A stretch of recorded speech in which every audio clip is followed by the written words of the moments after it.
everyone, welcome to my channel. In this video, we are going to discuss about contract of guarantee. Firstly, what is guarantee? Guarantee क्या है? Guarantee का मतलब होता है assure करना, means assure करना सामने वाले को कि ये जो काम है ये कंप्लीट होगा, ये डेट की पेमेंट हो जाएगी, जो प्रॉमिस आपको किया गया है वो कंप्लीट हो जाएगा, कोई भी कंडीशन है वो मेट होगी। अपने बिहाफ पे नहीं, दूसरे के बिहाफ पे अश्योर करना, that is guarantee. For example, आप मार्केट में अपने किसी फ्रेंड के साथ गए हुए हो शॉपिंग के लिए और उस टाइम पे आपके फ्रेंड ने कुछ बाय कर लिया और पैसे कम पड़ गए।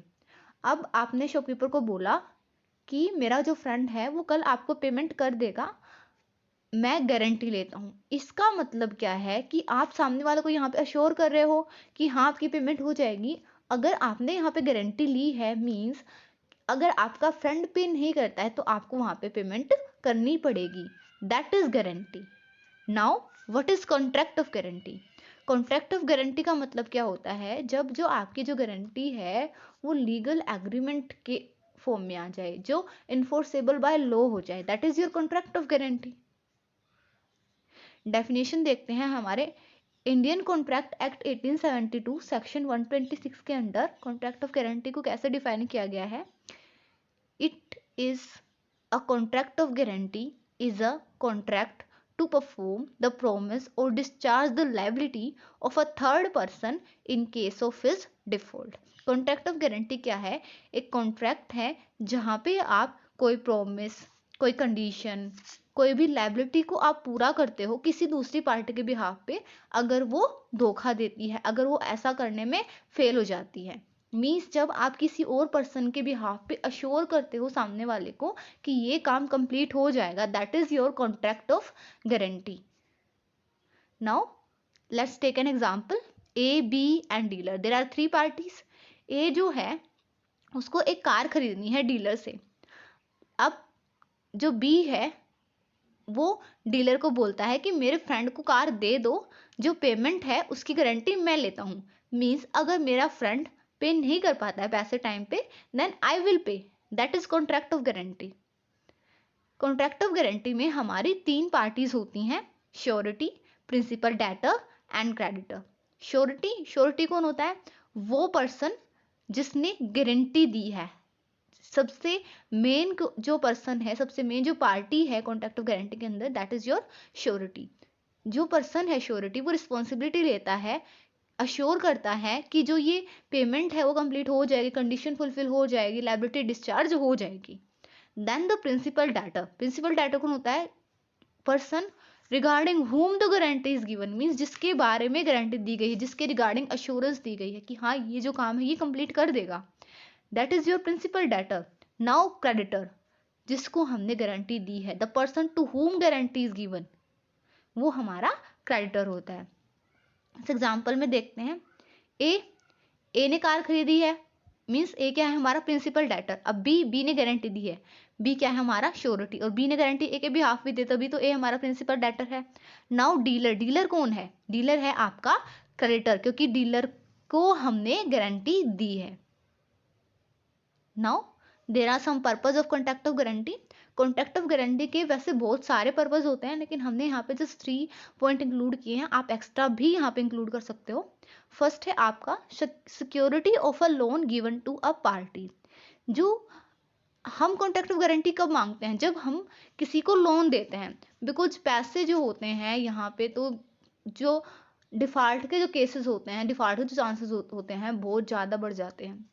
तो जनरली आपने देखा होगा, जब भी कोई बैंक वगैरह से आप लोन लेने जाते हो तो आपको एक गारंटर वहाँ पे बिठाना पड़ता है, आपको एक और पर्सन वहाँ पे लेके जाना पड़ता है कि हाँ ये जो गारंटी ले रहा है कि अगर मैं पेमेंट नहीं करता हूँ तो इसको पेमेंट करनी पड़ेगी। तो मीन्स आप किसी लोन की पेमेंट की सिक्योरिटी के लिए भी गारंटी लेते हो, तो वहाँ पे एक मेन पर्पज है कॉन्ट्रैक्ट ऑफ गारंटी का, security of payment of loan. Now, for the assurance of good conduct and honesty of an employee in service contract, generally हम देखते हैं जो आपके एम्प्लॉयज़ होते हैं उनके रिगार्डिंग भी गारंटी दी जाती है कि ये जो एम्प्लॉई है इसका बिहेवियर अच्छा है, ये अच्छे से काम करेगा। यहाँ पे भी वो जो पार्टी होती है जो गारंटी ले रही है वो रिस्पॉन्सिबल होती है उस एम्प्लॉई की डूइंग्स के लिए। मीन्स अगर वो कुछ भी गलत करता है तो उस पार्टी को कॉम्पनसेट साथ में करना पड़ेगा। अगर वो जो एम्प्लॉई है अपनी रिस्पॉन्सिबिलिटीज़ को कंप्लीट करने में फेल हो जाता है तो उस पार्टी का भी वहाँ पे लायबिलिटी बनती है कि वो उन रिस्पॉन्सिबिलिटीज़ को कंप्लीट करे। तो कॉन्ट्रैक्ट ऑफ गारंटी जो है आपके सर्विस कॉन्ट्रैक्ट्स के अंदर भी होता है। Then indemnity of a third party from the loss of non payment of debt. आपका जो कॉन्ट्रैक्ट ऑफ इंडेमनिटी है वो भी आपका कॉन्ट्रैक्ट ऑफ गारंटी के अंदर काउंट होता है। यहाँ पे क्या होता है, जो थर्ड पार्टी है, कोई भी थर्ड पार्टी मीन जो हमारा क्रेडिटर था एग्जाम्पल के अंदर, उसको कोई भी लॉस अगर हो रहा है नॉन पेमेंट ऑफ डेट की वजह से, उसको उस लॉस से बचाने के लिए, उसको इंडेमनीफाई करने के लिए भी कॉन्ट्रैक्ट ऑफ गारंटी काम करता है। अब यहाँ पे जो हमारा एग्जाम्पल था ये, यहाँ पे हम किसको इंडेमनीफाई कर रहे हैं लॉस से? हमारे डीलर को। बिकॉज इंडेमनीफाई करने का मतलब क्या होता है? लॉस के रिगार्डिंग कंपनसेट करना, लॉस से बचाना। अब अगर ए उसको पेमेंट नहीं करता है तो उसका लॉस हो जाएगा। अब हमने क्या किया, अब बी ने यहाँ पे इससे इंडेमनीफाई कर दिया। बी ने बोल दिया कि अगर ये पेमेंट नहीं करता है तो मैं पेमेंट कर दूंगा। Then it's your indemnifying the third party. Then essentials of contract of guarantee means क्या क्या जरूरी फीचर्स हैं जिनके बिना कॉन्ट्रैक्ट ऑफ गारंटी आपका कंप्लीट नहीं हो सकता है। फर्स्ट है आपका 3 पार्टीज इन्वॉल्व।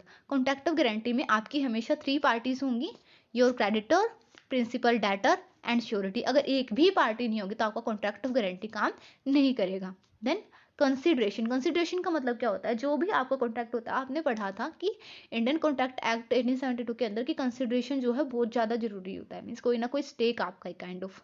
अब यहाँ पे जो कॉन्ट्रैक्ट होता है, कॉन्ट्रैक्ट ऑफ गारंटी, इसमें क्रेडिटर का तो स्टेक होता है, प्रिंसिपल डेटर का भी स्टेक होता है, श्योरिटी का यहाँ पे कोई भी स्टेक, कोई भी कंसिडरेशन होना जरूरी नहीं है। अब इस एग्जाम्पल के अंदर जो आपका बी है, उसका फ्रेंड है ये, उसका क्या कोई भी फायदा यहाँ पे हो रहा है, उसको जस्ट पेमेंट करनी पड़े, वो जस्ट इंश्योर कर रहा है, उसका ना तो यहाँ पे कोई गेन है ना ही यहाँ पे कोई लॉस है। मीन्स कोई भी कंसिडरेशन होना श्योरिटी का जरूरी नहीं है। अगर श्योरिटी का कंसिडरेशन नहीं है तो भी हमारा कॉन्ट्रैक्ट ऑफ गारंटी काम करेगा।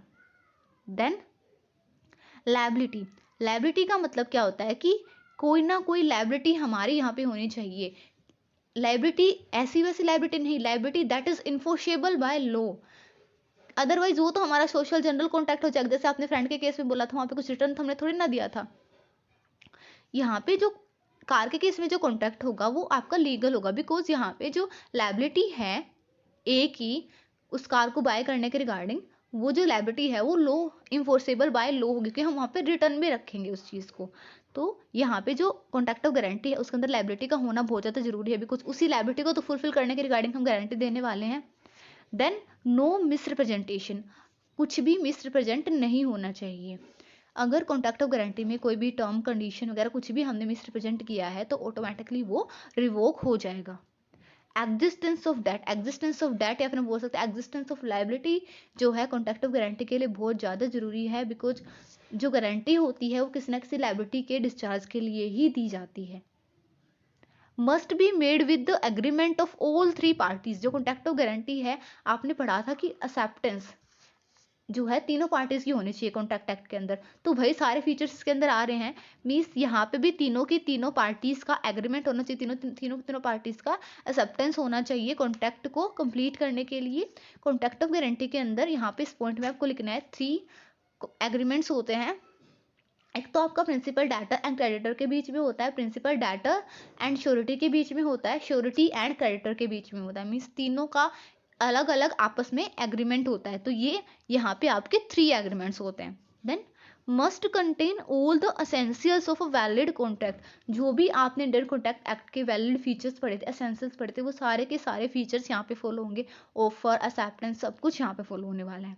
Then no concealment of facts, कोई भी फैक्ट्स यहाँ पे अगर हमने कंसील किया है कॉन्ट्रैक्ट ऑफ गारंटी के अंदर तो contract of guarantee automatically revoke हो जाएगा।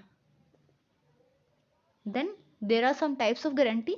टाइप ऑफ गारंटी जो है आपके मेनली 4 टाइप है, आप इनको अलग अलग भी लिख सकते हो या फिर इसको आप इस डायग्राम के थ्रू भी लिख सकते हो। 2 मेन टाइप है आपके, retrospective guarantee and prospective guarantee. Prospective guarantee के फर्दर दो टाइप्स हैं, specific guarantee and continuing guarantee. यहाँ पे आपको कॉन्टिन्यूइंग गारंटी बहुत ज़्यादा मेन है, बिकॉज ये जो गारंटी है ये लंबे टाइम के ट्रांजेक्शन के लिए होती है और इसी को हम रिवोक कर सकते हैं, और जनरली जो बैंक्स वगैरह होते हैं वहाँ पे भी आपकी कंटिन्यू गारंटी बहुत ज़्यादा काम आती है। Then firstly retrospective guarantee. Retrospective guarantee means ऐसी गारंटी जो आपने किसी एग्जिस्टिंग लायबिलिटी, किसी एग्जिस्टिंग या फिर ओल्ड डेट के रिगार्डिंग दी है, जो पहले से ही लायबिलिटी अकर हो चुकी है उसके रिगार्डिंग आपने गारंटी दी है, तो वो आपकी रेट्रोस्पेक्टिव गारंटी होती है। फॉर एग्जाम्पल ए ने 1 साल पहले लोन लिया था बी से 10 लाख रुपीज़ का, और अब सी उसकी गारंटी दे रहा है। मीन्स जो डेट था, जो लायबिलिटी थी आपकी एग्जिस्टिंग थी, पहले ही अकर हो चुकी थी, आप अब उसकी गारंटी दे रहे हो, तो ये आपकी रेट्रोस्पेक्टिव गारंटी है। रेट्रोस्पेक्टिव गारंटी जो है उसको हम रिवोक नहीं कर सकते। जब श्योरिटी की डेथ होगी, जब गारंटर की डेथ होगी तभी वो रिवोक हो सकती है, बाकी इसके कोई भी सर्कमस्टांसेस नहीं है कि वो रिवोक हो जाए। Then prospective guarantee. Prospective guarantee वो तो आपने एग्जिस्टिंग डेट के रिगार्डिंग दी थी, अब आप फ्यूचर की बात करोगे। मीन्स जो गारंटी आप फ्यूचर लायबिलिटी, फ्यूचर डेट के रिगार्डिंग देते हो, फ्यूचर ऑब्लिगेशंस के रिगार्डिंग देते हो, वो आपकी रेट्रोस्पेक्टिव गारंटी होती है, सॉरी प्रोस्पेक्टिव गारंटी होती है। फॉर एग्जाम्पल ए जो है बी से लोन लेने जा रहा है, भाई 10 लाख रुपीज़ का मान लो, अब सी उसकी गारंटी दे रहा है। अब जो लायबिलिटी है अभी अकर नहीं हुई है, फ्यूचर में अकर होने वाली है, और सी उसकी गारंटी दे रहा है, तो ये आपकी प्रोस्पेक्टिव गारंटी होती है। प्रोस्पेक्टिव गारंटी के फर्दर दो टाइप्स हैं आपके। पहला है आपका स्पेसिफिक गारंटी। स्पेसिफिक गारंटी जो होती है वो आपकी जस्ट एक सिंगल ट्रांजेक्शन के रिगार्डिंग होती है, एक सिंगल ऑब्लिगेशन, सिंगल लायबिलिटी के रिगार्डिंग होती है, जो कि स्पेसिफिक होती है। फॉर एग्जाम्पल ए ने बोरो किए हैं यस बैंक से 1 लाख रुपीज़, अब जो सी है उसकी गारंटी दे रहा है पेमेंट की, तो जो सी की लायबिलिटी है वो जस्ट 1 लाख रुपए की अमाउंट से ही रिलेट करती है। मीन्स जैसे ही ए पे कर देगा 1 लाख रुपए, सी का वहाँ पे कोई भी रोल नहीं रहने वाला है। अब ये जो गारंटी है वो स्पेसिफिक है, बिकॉज हमने एक सिंगल ट्रांजेक्शन के regarding guarantee, that is your 1 lakh rupees. इस गारंटी को भी हम रिवोक नहीं कर सकते जब तक श्योरिटी की डेथ ना हो जाए, बाकी इसकी कोई भी सर्कमस्टांसेस नहीं है, जैसे आप by notice, by revocation, by innovation guarantee को आप यहाँ पे रिवोक कर सकते हो, लेकिन ऐसा यहाँ पे पॉसिबल नहीं है। जो कंटिन्यूइंग गारंटी है उसकी बहुत सारे सर्कमस्टांसेस होते हैं, उसको रिवोक करने की चीज़ें हम इस वीडियो में डिटेल में देखने वाले हैं। तो सबसे पहले हम बात करेंगे कॉन्टिन्यूइंग गारंटी की। कॉन्टिन्यूइंग गारंटी क्या है? एक ऐसी गारंटी जो कि सीरीज ऑफ ट्रांजेक्शन तक एक्सटेंड करती है, जो कि लंबे टाइम तक कंटिन्यू रहती है, जहाँ पे आप स्पेसिफिकली ये बोलते हो कि 10 ईयर्स तक, 20 ईयर्स तक जो है ये कोई भी ट्रांजेक्शन करे इसकी पेमेंट मैं कर दूंगा। उस ट्रांजेक्शन का टाइप भी आप यहाँ पे फिक्स कर सकते हो, स्पेसिफाई कर सकते हो। ये जो गारंटी होती है स्पेसिफाइड टाइम या फिर स्पेसिफाइड ट्रांजेक्शन के लिए भी दी जा सकती है। फॉर एग्जाम्पल टी है, उसने वाई के साथ कॉन्टैक्ट किया है कि वो वाई को daily 10 litre orange juice deliver करेगा। अब जी जो है, अब वाई को उसको 10 लीटर ऑरेंज जूस के रिगार्डिंग डेली पेमेंट भी करनी है। अब जी जो है गारंटी लेता है वाई की ओर से कि ये जो पेमेंट है अगर ये नहीं करेगा तो मैं कर दूंगा, मैं गारंटी लेता हूँ। मीन्स अगर वाई किसी दिन फेल हो गया पेमेंट करने के लिए, तो टी जी को पेमेंट के लिए बोलेगा और जी को पेमेंट करनी पड़ेगी, बिकॉज वाई का यहाँ पे डिफॉल्ट है और उसने गारंटी दी है। तो ये आपका कॉन्टिन्यूइंग गारंटी होता है, जो कि सीरीज ऑफ ट्रांजेक्शन्स तक के लिए कॉन्टिन्यू रहता है। Now rights of surety. Rights of surety में ये आपका बहुत ज़्यादा इंपॉर्टेंट क्वेश्चन है। Rights of surety means surety के क्या क्या राइट्स हैं। कॉन्ट्रैक्ट ऑफ गारंटी के अंदर आपको मेनली जो क्वेश्चन पूछा जाएगा वो श्योरिटी के ही राइट्स पूछे जाएंगे, बिकॉज श्योरिटी के ही यहाँ पे मेनली राइट है। बिकॉज प्रिंसिपल डेटर का तो राइट, प्रिंसिपल डेटर का तो यहाँ पे कोई राइट ही नहीं बनता, उसकी ऑब्लिगेशन है, उसको पे करना है, और क्रेडिटर का काम है यहाँ पे जस्ट पेमेंट लेना, और वो उसके लिए जो गारंटर है मीन्स जो श्योरिटी है और जो प्रिंसिपल डेटर है उनको इशू कर सकता है। तो हम यहाँ पे मेनली श्योरिटी के ही जो राइट्स हैं उनको स्टडी करने वाले हैं। श्योरिटी के जो राइट्स हैं, सबसे पहले हम बात करेंगे अगेंस्ट क्रेडिटर। मीन क्रेडिटर के अगेंस्ट श्योरिटी के क्या क्या राइट हैं। पहला है right of subrogation. Right of subrogation का मतलब क्या होता है कि एक ऐसी प्रोसेस होती है जहाँ पे जो आपका क्रेडिटर डेटर है, क्रेडिटर डेटर का जो रिलेशनशिप वो चेंज हो जाता है और एक नया क्रेडिटर आता है। मीन्स एक नई पार्टी आती है जो कि क्रेडिटर के शूज़ में अपने फिट रखती है, मीन्स क्रेडिटर के राइट्स एक्वायर कर लेती है। यहाँ पे जो श्योरिटी होता है, अगर उसने प्रिंसिपल डेटर के बिहाफ पे लायबिलिटी को कंप्लीट कर दिया है उसके डिफॉल्ट के केस में, फिर वैसे भी तो वो क्रेडिटर बन जाएगा और क्रेडिटर वो जो है वो कॉन्ट्रैक्ट से हट जाएगा। फॉर एग्जाम्पल कार वाला ही हम केस ले लेते हैं। अगर वहाँ पे ए ने पेमेंट नहीं की, बी ने पेमेंट कर दी कार की, अब बी जो है वो कैरेक्टर है, डीलर का वहाँ पे कोई रोल नहीं है, डीलर अब कुछ भी नहीं कर सकता बिकॉज उसका जो शेयर है उसके रिगार्डिंग जो भी ऑब्लिगेशन है वो कंप्लीट हो चुकी है। अब ए की जो ऑब्लिगेशन है वो बी के लिए है और ए को बी को पेमेंट करनी पड़ेगी और बी उसको शू भी कर सकता है। Then right to ask for set off, right to ask for set off का मतलब क्या होता है कि जो श्योरिटी है वो कैरेक्टर को ये भी बोल सकता है कि सेट ऑफ कर ले। सेट ऑफ कर ले मतलब कि जब भी आपकी कोई लायबिलिटी वगैरह होती है, कोई भी जो कॉन्ट्रैक्ट ऑफ गारंटी होता है मेनली डेट वगैरह के लिए, पैसे वगैरह के केस में, लोन वगैरह के केस में ही काम आता है। तो जब भी आप बैंक वगैरह से लोन लेते हो तो आप देखते हो कि आपको कोई सिक्योरिटी भी रखनी पड़ती है। आप गारंटर तो बिठाते ही, आपको साथ में कोई सिक्योरिटी भी रखनी पड़ती है। अब उस सिक्योरिटी की भी अपनी वैल्यू होती है। इन केस आप पेमेंट ना करो तो आपका जो गारंटर है, आपका जो श्योरिटी है, वो बैंक को या फिर जो भी थर्ड पार्टी है मालिक उसको ये भी बोल सकता है कि आप ये जो एसेट है, ये जो सिक्योरिटी है उसको सेल करके सेट ऑफ कर लो। अगर पैसे कम पड़ते हैं then I will pay. Now right to get securities, right to get securities वही बात है, अगर उसने खुद पेमेंट कर दी उसी केस के अंदर जो आपने लोन लिया है, आपने सिक्योरिटी रखी है, तो सिक्योरिटी के ऊपर जो राइट है वो सारा का सारा श्योरिटी का होगा। क्रेडिटर को सिक्योरिटीज जो है श्योरिटी को हैंड ओवर करनी पड़ेंगी बिकॉज अब वो क्रेडिटर है। Right to advice to sue principal debtor, surety जो है वो क्रेडिटर को ये भी एडवाइस कर सकता है कि प्रिंसिपल डेटर को शू कर दो, प्रिंसिपल डेटर के ऊपर कोर्ट केस कर दो पेमेंट के लिए या फिर लायबिलिटी के फुलफिल होने के लिए। देन प्रिंसिपल डेटर के अगेंस्ट क्या क्या राइट्स हैं श्योरिटी के। First your right of implied indemnity. Right of implied indemnity का मतलब क्या होता है कि अगर इस कॉन्ट्रैक्ट के अंदर किसी भी कॉन्ट्रैक्ट की टर्म्स कंडीशन, किसी भी एक्ट की वजह से अगर हमारे श्योरिटी का कोई भी लॉस होता है तो प्रिंसिपल डेटर को उसको कंपनसेट करना पड़ेगा। क्यों? क्योंकि कॉन्ट्रैक्ट ऑफ गारंटी के अंदर ये जरूरी नहीं है कि श्योरिटी का कोई भी कंसिडरेशन हो। अब श्योरिटी का कोई भी कंसिडरेशन नहीं है फिर भी वो कॉन्ट्रैक्ट के अंदर एंटर कर रहा है और अगर हमारा यहाँ पे कोई भी लॉस होगा श्योरिटी का तो प्रिंसिपल डेटर जो है उसकी ऑब्लिगेशन बनती है कि वो उसे कॉम्पनसेट करे बिकॉज प्रिंसिपल डेटर की ट्रांजेक्शन के अंदर जो आपका श्योरिटी है वो हेल्प कर रहा है, वो उसको अश्योर कर रहा है थर्ड पार्टी को उसके बिहाफ पे, तो उसका भी उसके रिगार्डिंग कोई लोन बनता है तो उसको उसके लॉस के लिए, श्योरिटी के लॉस के लिए कंपनसेट करना पड़ेगा। Then right to give notice, जो श्योरिटी है वो प्रिंसिपल डेटर को नोटिस भी दे सकता है। क्रेडिटर जो है वो प्रिंसिपल डेटर को अप्रोच करता है, वो श्योरिटी को अप्रोच करता है, तो श्योरिटी जो है अगर टाइम पीरियड, टाइम लिमिट जो भी आपने रखी है वो अगर पूरी नहीं हुई तो भी स्टिल जो श्योरिटी है वो प्रिंसिपल डेटर को नोटिस दे सकता है कि तुम्हारी लायबिलिटी अराइज हो गई है, तुम इसको कंप्लीट कर दो। या फिर जब वो क्रेडिटर बन जाता है तो भी वो नोटिस दे सकता है कि जो लायबिलिटी है, अपनी जो पेमेंट है उसको कंप्लीट करो। Right to ask for payment, right to ask for payment का मतलब क्या होता है कि हमने यहाँ पे देखा कि वो क्रेडिटर बन गया सब्रोगेशन के केस में, मीन्स जब श्योरिटी ने क्रेडिटर को पेमेंट कर दी है, क्रेडिटर के रिगार्डिंग जो भी ऑब्लिगेशन थी प्रिंसिपल डेटर की उसको कंप्लीट कर दिया है, तो अब वो क्रेडिटर है तो वो क्रेडिटर बन के उससे पेमेंट के लिए पूछ सकता है, उससे बोल सकता है कि अपनी लायबिलिटी को डिस्चार्ज करो। राइट अगेंस्ट को श्योरिटीज, को-श्योरिटीज क्या होते हैं, समटाइम जो होता है आपके जो कॉन्ट्रैक्ट ऑफ गारंटी में जो श्योरिटीज होते हैं आपके वो मल्टीपल भी सकते हैं, मीन्स 1 2 3 भी हो सकते हैं, तो उन्हें हम बोलते हैं को-श्योरिटीज। को-श्योरिटीज में मीन्स एक श्योरिटी का अपने को-श्योरिटीज के साथ क्या क्या राइट्स हैं, उनके अगेंस्ट क्या क्या राइट है। पहला तो है आपका right to liable to contribute equally. Right to liable to contribute equally का मतलब क्या होता है, जब आपके कॉन्ट्रैक्ट में हमने जनरली अकाउंट वगैरह में पढ़ा था कि जब आपने कुछ स्पेसिफाई नहीं कर रखा है तो जो पार्टनर्स होते हैं जनरली उनके अंदर जो प्रॉफिट का डिस्ट्रीब्यूशन होता है वो इक्वल होता है, लॉस का डिस्ट्रीब्यूशन जो होता है वो इक्वल होता है। तो ऐसे ही श्योरिटी के केस में अगर आपने स्पेसिफाई नहीं कर रखा है तो जो को श्योरिटीज होते हैं वो सेम लाइबिलिटी बियर करेंगे सेम प्रपोर्शन में। जैसे उसमें आपने जो कार का केस था, मान लो कार की जो वैल्यू वो 50 लाख रुपीज़ है और दो को श्योरिटीज़ हैं तो दोनों की लायबिलिटी 25 लाख रुपीज़ की होगी। तो एक श्योरिटी अगर पूरी पेमेंट कर देता है तो बाकी की जो पेमेंट है वो दूसरे श्योरिटी के ऊपर आएगी, या फिर एक श्योरिटी ने पूरे 50 लाख की पेमेंट कर दी, अब जो श्योरिटी है वो अपने को श्योरिटी से 25 लाख मांग सकता है।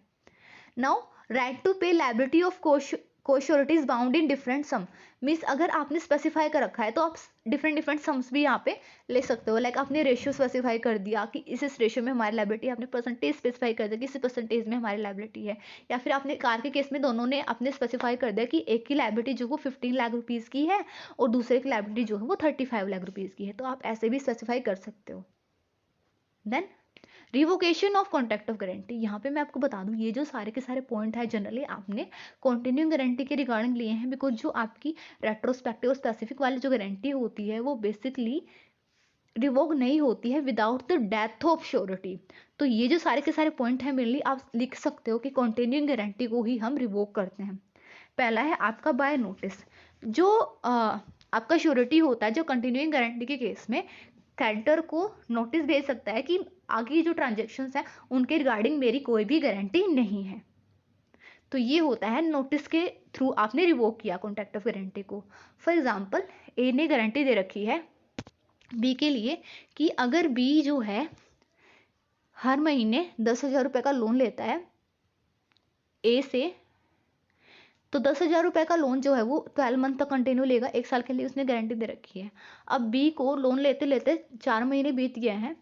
अब जो सी है जिसने गारंटी ली थी, सी ने ए को नोटिस भेज दिया है कि बाकी की लोन के लिए, बाकी की पेमेंट के लिए मैं लायबल नहीं हूँ, मैं गारंटी नहीं देता हूँ। तो अब आगे की जो भी ट्रांजेक्शन्स होंगी बी के और ए के बीच में, तो सी का वहाँ पे कोई रोल नहीं देगा। लेकिन जो उसने 4 ट्रांजेक्शन्स कर ली हैं एग्जिस्टिंग में, जो 40,000 की जो ट्रांजेक्शन हो चुकी हैं उनके रिगार्डिंग जो है सी की रिस्पॉन्सिबिलिटी है, उनके रिगार्डिंग उसकी गारंटी रहेगी। Then by sureties death, obviously अगर कोई बंदा उसकी डेथ ही हो गई है तो हम उसको कैसे किसी भी काम के लिए लायबल ठहरा सकते हैं, तो ऑटोमेटिकली जो है वो कॉन्ट्रैक्ट ऑफ गारंटी रिवोक हो जाएगा। Then invalid guarantee, invalid guarantee का मतलब क्या होता है, जब आपकी गारंटी वैलिड नहीं है। गारंटी वैलिड ना होने का मतलब क्या है कि आपकी गारंटी ने, कॉन्ट्रैक्ट ने जो भी आपके एसेंशियल्स थे इंडियन कॉन्ट्रैक्ट एक्ट 1872 के अंदर, जो भी कॉन्ट्रैक्ट ऑफ गारंटी के एसेंशियल्स थे उनको कंप्लीट नहीं किया है, तो ये जो गारंटी है आपकी इनवैलिड है, तो ये ऑटोमेटिकली जो है वो रिवोक हो जाएगी। Then guarantee obtained by misrepresentation, guarantee obtained by misrepresentation का मतलब क्या होता है कि आपकी कोई भी वहां पे मिसरिप्रेजेंट करके कोई फैक्ट्स एंड फिगर्स को हमने इधर उधर करके जो है गारंटी ऑब्टेन करी है, तो जो कॉन्ट्रैक्ट ऑफ गारंटी है वो ऑटोमेटिकली रिवोक हो जाएगी। फॉर एग्जाम्पल ए जो है बी को अपॉइंट करता है अपनी फर्म के अंदर एज ए मैनेजर, और सी को जो है एज अ ऑडिटर अपॉइंट करता है, और वहां पे वो अज्यूम कर रहा है, जो सी है वो गारंटी देता है बी के रिगार्डिंग कि जो बी है, जो ए ने अपॉइंट किया है बी को मैनेजर, तो सी है तो उसके रिगार्डिंग, बी के रिगार्डिंग गारंटी दे रहा है सी कि ये अच्छा काम करेगा, अच्छे से उसका बिहेवियर रहेगा और अच्छे से अपनी सारी रिस्पॉन्सिबिलिटीज को जो है कंप्लीट करेगा। जो हमने सेकंड पर्पस बढ़ा था कि सर्विस कॉन्ट्रैक्ट के अंदर कि आप एक एम्प्लॉय के गुड कंडक्ट के रिगार्डिंग गारंटी दे रहे हो, तो ऐसे ही सी जो है बी के रिगार्डिंग गारंटी दे रहा है ए को कि बी एक अच्छा मैनेजर है, वो अच्छे से काम करेगा। लेकिन जो सी है, लेकिन यहाँ पे क्या हो रहा है कि जो सी है उसको बताया गया है ए के द्वारा कि जो बी है वो बहुत अच्छा है, उसने पहले भी बहुत सारी फर्म्स के अंदर काम किया है और उसका जो बिहेवियर है वो बहुत ज़्यादा सही रहा है।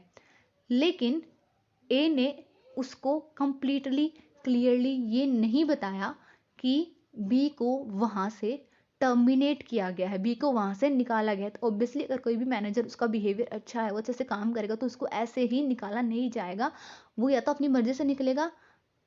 और जो मैनेजर वगैरह की जनरली हम देखते हैं कि ऐसी पोस्ट के ऊपर जो भी पर्सन काम करता है उसकी जो जॉब होती है वो परमानेंट होती है।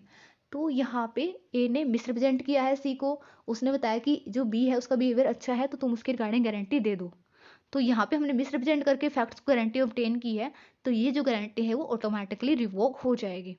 Then contract guarantee obtained by concealment, means आपने फैक्ट्स एंड फिगर्स को छुपा के गारंटी ऑब्टेन की है, तो ऐसी जो गारंटी है वो भी आपकी ऑटोमेटिकली रिवोक हो जाती है। For example A B C 3 parties हैं और जो ए है वो बी को लोन देता है 20 लाख रुपीज़ का। अब ए को टेंशन हो गई है, क्या पता बी पेमेंट करे ना करे, और वो एक कंपनी के अंदर काम करता है, तो कंपनीज के अंदर जो है उस कंपनी की एक पॉलिसी है कि उसको एक गारंटर लेके आना पड़ेगा। तो अब ए को टेंशन हो गई, तो ए जो है वो सी को बोलता है कि भाई तू बी के रिगार्डिंग गारंटी दे दे, और जो है बी जो है बहुत अच्छा है, वो सारे के सारे पेमेंट कर देता है, उसने पहले भी हमसे बहुत सारे ट्रांजेक्शन्स की हैं और वो टाइमली पेमेंट कर देगा, तेरा कुछ भी यहाँ पे डिफ़ॉल्ट, कुछ भी यहाँ पे जो लॉस है वो नहीं होने वाला है। लेकिन ऐसा नहीं है। बी ने पहले भी उस कंपनी से और बहुत सारी कंपनी से लोन ले रखे हैं और वो उनकी टाइमली पेमेंट नहीं करता है। तो यहाँ पे ए ने क्या किया, उस फैक्ट्स को छिपा के सी से गारंटी ली है कि बी अच्छे से पेमेंट नहीं करता है।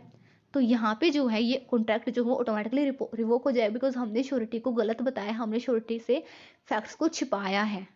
Then guarantee on the condition of joining co sureties. Guarantee on the condition of joining co sureties का मतलब क्या होता है कि कोई भी समटाइम जो होता है वो एक श्योरिटी जो है इस टर्म पे गारंटी देता है कि अगर मेरे को एक ये जो स्पेसिफाइड कोर्स श्योरिटी है अगर मेरे को साथ में ज्वाइन करेगा, गारंटी मेरे साथ में देगा, तो ही कॉन्ट्रैक्ट ऑफ गारंटी कंटिन्यू रहेगा। फॉर एग्जाम्पल कार वाले केस में ए बी एंड डीलर, तो बी है ये बोल रहा है कि अगर सी भी मेरे साथ गारंटी देता है तो आप मेरे फ्रेंड को कार दे दो और मैं इसके लिए लायबल हूँगा, मैं गारंटी देता हूँ, मैं श्योर करता हूँ आपको। लेकिन सी मना कर दे, देन जो कॉन्ट्रैक्ट ऑफ गारंटी है वो ऑटोमेटिकली रिवोक हो जाएगा, बिकॉज हमने कंडीशन रखी है साथ में श्योरिटी ने कि अगर मेरे को को श्योरिटी ज्वाइन करता है तो मैं गारंटी दूंगा। Then what are the liabilities of surety. Liabilities of surety का मतलब क्या आता है कि श्योरिटी की क्या क्या लायबिलिटीज हैं। पहला है आपको the liability of surety are co extensive with that of the principal debtor. जो भी आपके प्रिंसिपल डेटर की लायबिलिटीज है वो सारे की सारी आपके श्योरिटी की लायबिलिटी हैं। और जब प्रिंसिपल डेटर काम नहीं करता, जब वो फेल हो जाता है, जब वो धोखा देता है, तो ही श्योरिटी की लायबिलिटी अराइज होंगी।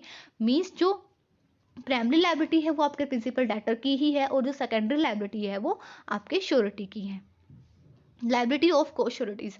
लायबिलिटी ऑफ को श्योरिटीज हमने राइट्स में पढ़ा था कि एक श्योरिटी की दूसरे श्योरिटी की रिगार्डिंग लायबिलिटी है कि दोनों के दोनों जो भी उनका शेयर डिफाइन किया गया है गारंटी के अंदर वो उनको पे करें। अगर एक श्योरिटी पूरा का पूरा शेयर जो दूसरे वाले का भी पे कर रहा है, दूसरे वाले का ऑब्लिगेशन भी कंप्लीट कर रहा है, तो वो कैरेक्टर बन जाएगा और वो उनसे जो है पेमेंट मांग सकता है।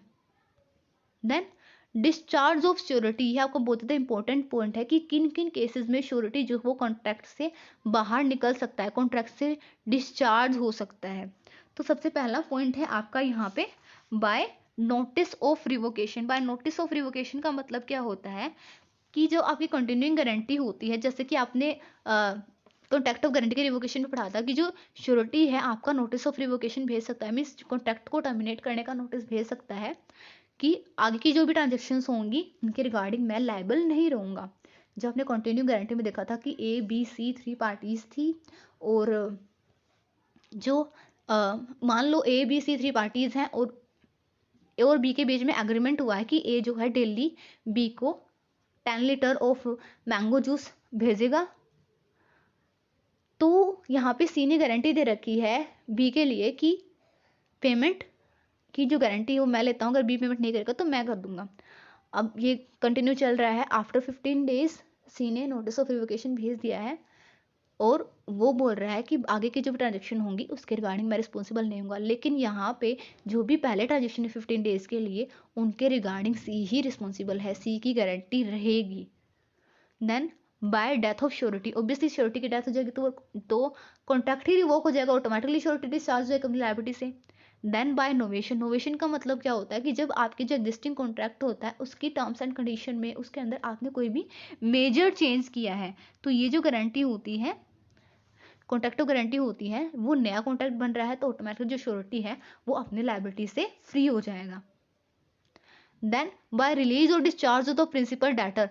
अगर क्रेडिटर जो है अपनी मर्जी से प्रिंसिपल डेटर को अपनी लायबिलिटी अपने ऑब्लिगेशन से डिस्चार्ज कर दे तो ऑटोमेटिकली श्योरिटी भी डिस्चार्ज हो जाएगा, बिकॉज प्राइमरी लायबिलिटी जो थी वो प्रिंसिपल डेटर की थी और प्रिंसिपल डेटर की लायबिलिटी के ऊपर ही श्योरिटी की लायबिलिटी डिपेंड करती है। अगर प्रिंसिपल डेटर की ही कोई लायबिलिटी नहीं है तो ऑटोमेटिकली श्योरिटी की भी कोई लायबिलिटी नहीं है। Agreement with the principal debtor, जब क्रेडिटर और प्रिंसिपल डेटर उसी कॉन्ट्रैक्ट के रिगार्डिंग कोई भी एग्रीमेंट कर लेते हैं आपस में तो श्योरिटी का केस वहां पे खत्म हो जाएगा, श्योरिटी की लायबिलिटी वहां पे डिस्चार्ज हो जाएगी, श्योरिटी की लायबिलिटी वहां पे डिस्चार्ज हो जाएगी। Then guarantee obtained by misrepresentation, वही बात है कि आपने फैक्ट्स एंड फिगर्स को मिसरिप्रेजेंट करके गारंटी ली है श्योरिटी से तो ऑटोमेटिकली जो है उसकी लायबिलिटी डिस्चार्ज हो जाएगी, बिकॉज हमने एसेंशियल्स में पढ़ा था कॉन्ट्रैक्ट इंडियन कॉन्ट्रैक्ट एक्ट 1872 के कि अगर आप मिसरिप्रेजेंट करके फैक्ट्स एंड फिगर्स को कोई भी कॉन्ट्रैक्ट करते हो तो वो कॉन्ट्रैक्ट जो है वो ऑटोमेटिकली रिवोक हो जाता है, वो नल होता है। Guarantee obtained by concealment, guarantee obtained by concealment जब अपने फैक्ट्स एंड फिगर्स को छिपा के गारंटी ऑब्टेन की है। ये सारे के सारे एग्जांपल आई थिंक मैंने पिछले वाले जो रिवोकेशन ऑफ गारंटी था, कॉन्ट्रैक्ट था, उसके अंदर कंसिडर कर लिया। That's why I am not repeating that, otherwise the video will be so long. Guarantee given on the condition of joining co sureties, automatically अगर आपने जो श्योरिटी ने गारंटी दी है कि जो अगर को श्योरिटीज ज्वाइन करेंगे साथ में तो ही कॉन्ट्रैक्ट आगे बढ़ेगा, तो ही मैं गारंटी दे रहा हूँ। तो ऑटोमेटिकली अगर को श्योरिटीज ने गारंटी नहीं दी है तो ये जो कॉन्ट्रैक्ट है वो भी डिस्चार्ज हो जाएगा और श्योरिटी भी अपनी लायबिलिटी से डिस्चार्ज हो जाएगा। श्योरिटी की यहाँ पे कोई लायबिलिटी नहीं रहने वाली है। Thank you all. Thank you for watching my video. If you like the video, don't forget to like, subscribe and comment on my channel. और अगर आपको कोई भी पॉइंट क्लियर नहीं हुआ है तो आप मेरे को कमेंट सेक्शन में बोल सकते हो, मैं वहाँ पे उसका आंसर कर दूंगी।